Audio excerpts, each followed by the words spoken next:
श्री शिव महापुराण का विद्येश्वर संहिता का 11वां अध्याय आज भाग 3 में हम लोग सुनते हैं। शिवलिंग स्थापना।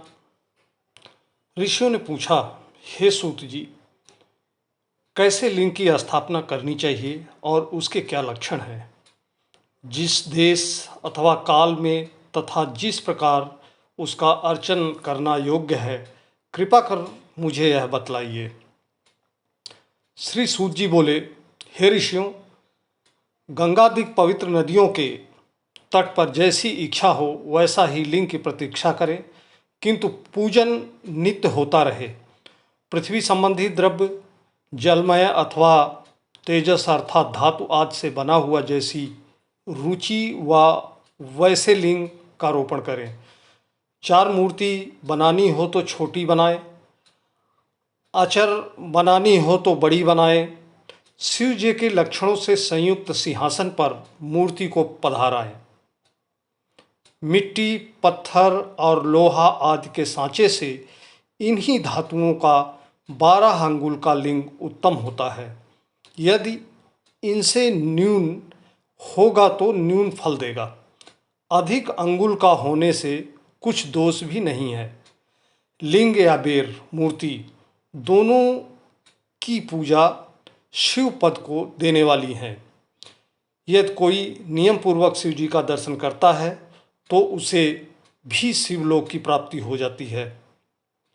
पीसी हुई मिट्टी में गोबर मिलाकर अथवा कनेर के फूल, अनेक प्रकार के फल, गुड़, मक्खन, भस्म, अन्न या जैसी इच्छा हो उसे लिंग बनाकर उसकी पूजा करें। कोई अंगूठे में ही शिव जी की पूजा कर लेते हैं। इसी प्रकार स्थान का भी कोई भेद नहीं है, जहाँ चाहे लिंग पूजन कर लें, इसका कुछ निषेध नहीं है। शिव जी सर्वत्र फलदायक हैं। जो श्रद्धापूर्वक शिव भक्त को लिंग दान या लिंग मूल्य देता है उसे महान फल की प्राप्ति होती है। जो नित्य 10,000 प्रणव का जाप करता है अथवा प्रातः संध्या दोनों समय जो 1,000 जाप करे तो उसे शिव पद की प्राप्ति हो।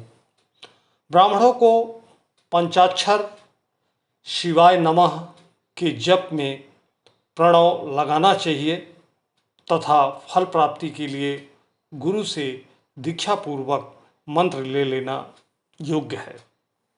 गुरु ज्ञानी होना चाहिए और उसमें भी ब्राह्मण होना योग्य है। ब्राह्मण को नमः शब्द पहले बोलना या लगाना चाहिए। अन्य वर्ण मंत्र में नमः शब्द अंत में कहें। स्त्रियां यथाविधि अंत में नमः शब्द लगावें। ब्राह्मण की स्त्री नमः पहले लगावे। जो इस प्रकार 5 करोड़ मंत्र जपे सदा शिव के समान हो जावे। 1, 2, 3, 4 करोड़ जपे तो ब्रह्मादिकों का पद पावे। यदि इस प्रकार जप और पूजा का क्रम चलावे तो नित्य 1-2 ब्राह्मणों को भोजन करावे। यदि कोई ब्राह्मण नित्य प्रायः 1008 गायत्री का जप करे या नित्य वेद मंत्र सूक्त को जपे तो वह शिव पद को पावे। ओम इस मंत्र को 1000 बार जपे तो उसके सब मनोरथ पूर्ण हो। विद्वान को चाहिए कि वह आमरण शिव क्षेत्र में निवास करे। जहाँ कहीं मनुष्यों द्वारा लिंग पधराया होता है वहाँ 100 हाथ तक पुण्य क्षेत्र होता है। वहाँ जो भी पुण्य कर्म किया जाता है उसका 100 गुना फल मिलता है। और जहाँ ऋषियों ने लिंग पधराया हो वहाँ 1000 हाथ तक और लिंग स्वयं निकले होते हैं। वहाँ पर 4000 हाथ की दूरी तक शिव क्षेत्र माना जाता है तथा उसका पुण्य भी वैसा ही उतना ही अधिक होता है। ऐसे पुण्य क्षेत्र में कुआं, वावली, तालाब और तलैया आदि का होना आवश्यक है। उसे शिव गंगा कहते हैं। ऐसे स्थान में दान जप करना सर्वथा ही कल्याणप्रद है। दाह, दशाह, मासिक सपिंडीकरण, वार्षिक पिंडदान, वर्षी आदि शिव क्षेत्र में करने से सब पापों से मुक्त करा देता है। शिव क्षेत्र में 7, 5, 3 या 1 रात अवश्य ही निवास करें। वर्णानुसार इसका भी उत्तम फल प्राप्त होता है।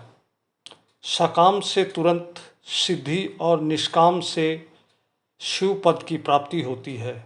विशेषकर कलयुग में तो और भी सरल है। इतना सुनकर ऋषियों ने कहा, हे सूत जी, अब हमें ऐसा सभी पुण्य क्षेत्रों का वर्णन संक्षेप में सुनाइए। हे योगियों में श्रेष्ठ, इन क्षेत्रों का आगमन कैसे हुआ, यह भी हमें सुनाइए। सूत जी ने कहा, हे ऋषियों, क्षेत्रों का आगमन जैसे हुआ वह सब श्रद्धा सहित सुनिए। इस प्रकार श्री शिव महापुराण विद्येश्वर संहिता का 11वां अध्याय समाप्त होता है और 12वां अध्याय शुरू करते हैं। शिव क्षेत्र विवेचन। शिव जी बोले, हे बुद्धिमान ऋषियों, मुक्तिदायक शिव क्षेत्रों को सुनिए। गहन वनों और पर्वतों से युक्त इस भूमि का 50 करोड़ योजन विस्तार है, जिस पर इस विस्तृत जगत में इसके निवासियों के कल्याणार्थ जहाँ तहाँ श्री शंभु भगवान ने कृपा कर अपने क्षेत्रों की कल्पना की है। इसके अतिरिक्त ऋषियों, देवताओं और लोकरक्षार्थ स्वयं भी प्रकट हुए अनेक ऐसे क्षेत्र हैं जिनमें सर्वदा स्नान, दान और जप आदि करना योग्य है।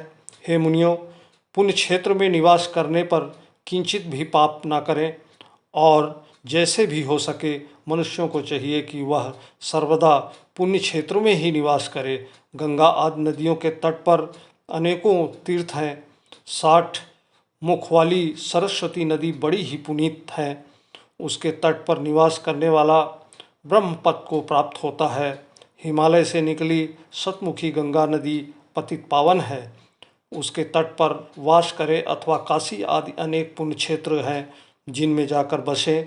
सोनभद्र के तट पर बसें, उसमें स्नान करने और वहाँ व्रत करने से गणेश पद प्राप्त होता है। महानदी नर्मदा के तट पर बसे, जो 24 मुखों वाली और वैष्णव पद प्रदान करने वाली है। 12 मुखों वाली तमसा नदी, 10 मुख वाली रेवा नदी और महापुण्यदायक गोदावरी नदी के तट पर बसे, जहाँ की बसने से ब्रह्म हत्या तथा गोहत्या का भी पाप नाश हो जाता है। यह 21 मुख वाली गोदावरी रुद्रलोक को देने वाली है। इनके अतिरिक्त 18 मुख वाली कृष्णवेणी नदी विष्णु लोकदायक 10 मुखी तुंगभद्रा ब्रह्मलोक से च्युत हुए प्राणियों को अपने तट पर जन्म देती है तथा सरस्वती, पंपा, जन्या, श्वेत नदी, महापुण्या, कावेरी जिसके 27 मुख हैं, ये सभी पुण्यदा, शुभप्रद और स्वर्गदायक हैं। इन सभी नदियों और क्षेत्रों में स्नान का अपना अपना उनका एक पृथक पृथक पर्व है। इन पर्वों और मुहूर्तों में जो इन नदियों में स्नान करता है उसे उत्तमोत्तम फलों की प्राप्ति होती है।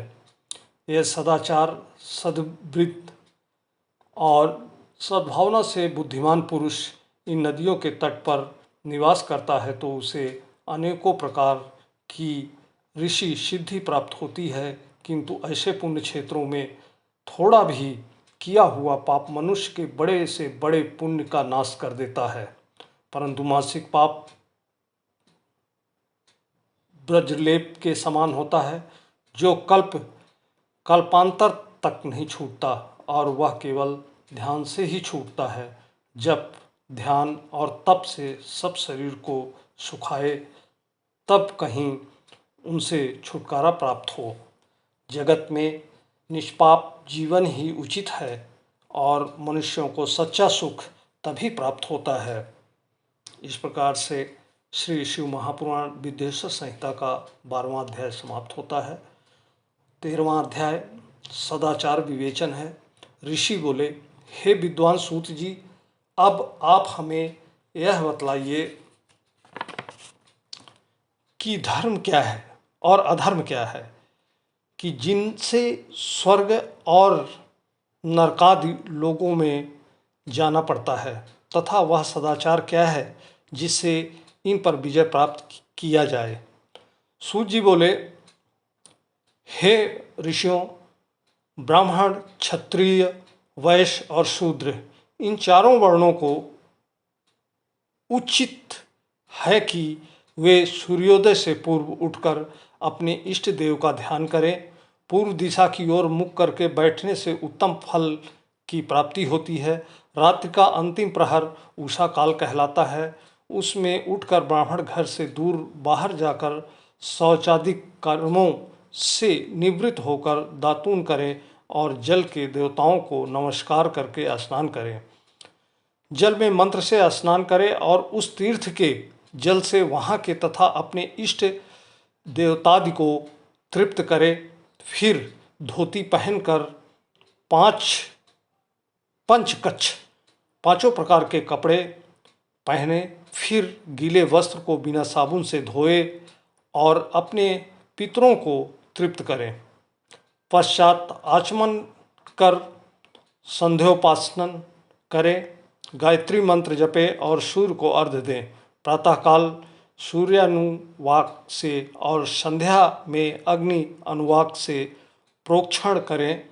संध्या समय पश्चिम की ओर मुख करके तथा प्रातः एवं मध्याह्न समय में अंगुलियों से तीर्थ देवता को जल दें। फिर अंगुलियों के छिद्र से सूर्य भगवान को अस्त होता देख और प्रदक्षिणा कर शुद्ध आचमन करें। संध्या से पहले संध्या न करें। नित्य प्रति जितना जाप करना हो उससे 100 गायत्री मंत्र अधिक जपें। गायत्री जपने का यह प्रमाण है कि 10 दिन में 1 लाख गायत्री का जप पूरा करें। 70 वर्ष तक नियम पूर्वक ऐसा जप करें, फिर संन्यास लें। नित्य प्रातःकाल 12,000 ओंकार का जप और हिसाब करके महीने भर में 1.5 लाख का जप पूरा करें। कम ना हो तभी वह सच्चा सन्यासी है। सतयुग में ध्यान से ज्ञान की प्राप्ति होती थी, त्रेता में तप से, द्वापर में भजन से, किंतु कलयुग में प्रतिमा पूजन से ज्ञान की उपलब्धि होती है।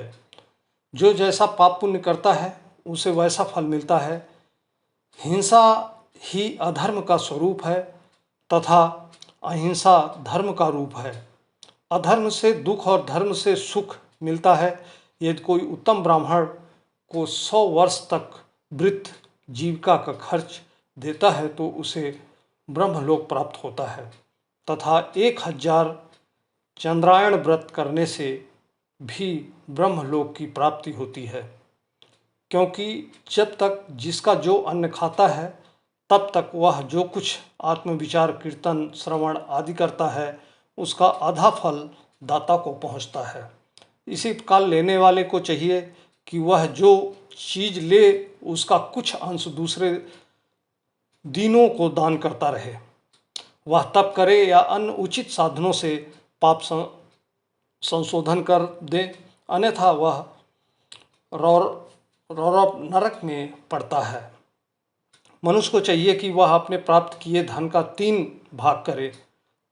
पहला धर्म, दूसरा वृद्धि, तीसरा नित्य नैमित्तिक काम कर्म।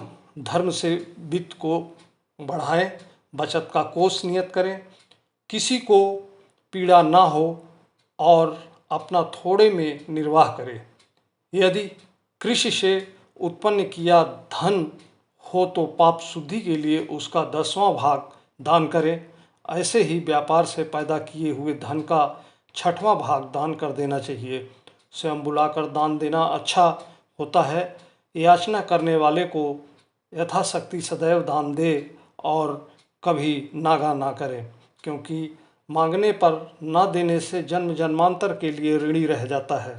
बुद्धिमान को उचित है कि वह दूसरों का दोष दूसरों से ना कहे, सुना और देखा भी ना कहे, किसी को क्रोध उत्पन्न हो ऐसी भी बात न कहे। प्रातः सायं दोनों समय संध्या और अग्निहोत्र करे, दोनों समय ना हो सके तो एक समय तो अवश्य करें। कभी ना बुझने वाली अजंत अग्नि स्थापित करें और अथवा केवल जप मात्र और सूर्यदेव की वंदना ही करें। इस प्रकार आत्म कल्याण का इच्छुक यथाविधि नित्य ही ब्रह्मयज्ञ और देव पूजन किया करें। जो इस प्रकार नित्य अपने गुरु और ब्रह्म को पूजते हैं वे सभी सुख के भागी होते हैं। इस प्रकार से शिव महापुराण विदेश्वर संहिता का 13वां अध्याय समाप्त होता है। अब 14वां अध्याय भाग 4 में मैं आपके लिए लेके आऊँगा। उसके बाद आगे हम ऐसे बढ़ते रहेंगे और आप देखते रहें। पूरा शिव महापुराण आप सुन लें तो बहुत बढ़िया होगा और शिव की कृपा प्राप्त होगी। धन्यवाद। ओम नमः शिवाय।